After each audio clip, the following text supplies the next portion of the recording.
A new book has lifted the lid on the sheer scale of the left's cover-up of Joe Biden's mental decline. Now, let's face it, the former president's senility was undeniable to anyone with, well, eyes or ears.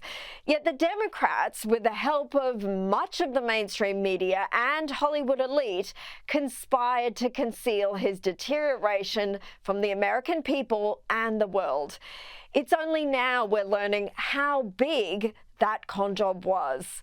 Original Sin by CNN reporter Jake Tapper and Axios's Alex Thompson reveals Biden's decline was so big, there was one point he even failed to recognize Hollywood star and major Democrat fundraiser George Clooney, someone the president had known for 2 decades.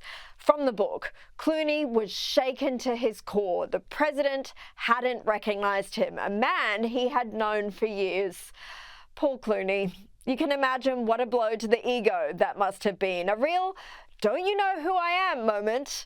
But it wasn't just A-listers that Biden couldn't remember. According to the book, he forgot the names of his own top aides or got them mixed up. Then there are the claims some of those aides had privately discussed putting the leader in a wheelchair if he were to win a second term. Now, they knew they wouldn't be able to do that until after the election because of how damaging it would look. Biden's physical deterioration, most apparent in his halting walk, had become so severe that there were internal discussions about putting the president in a wheelchair. There were also conversations about trying to get the president to take longer steps so the changes to his gait weren't so noticeable. That shuffling that so many of us have been talking about for literally years. The entire book is something of a mea culpa for Jake Tapper especially, who was once among Biden's greatest defenders and scathing of anyone who dared to point out the bleeding obvious. How do you think it makes little kids with stutters feel when they see you make a comment like that? It's very clearly a cognitive decline. Okay. That's what I'm referring to. It makes me uncomfortable. You have no. I can't. That's so amazing. It's so amazing to me that try and figure out an answer. A cognitive decline. Astonishing arrogance and hubris. At least now Tapper can sort of see the role that Biden's media cheerleaders like himself played in the conspiracy.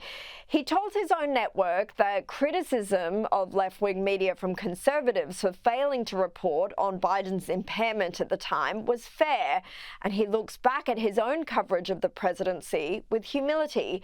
Still, he can't seem to help but continue to push this narrative that he and his colleagues had just been lied to by the administration, as if they couldn't possibly see reality for themselves. I'm just curious as to whether or not this kind of trying to hide what was happening with the president at the time had an impact on the press corps. Like, why didn't we hear some of these details from what they actually saw and were dealing with trying to get information?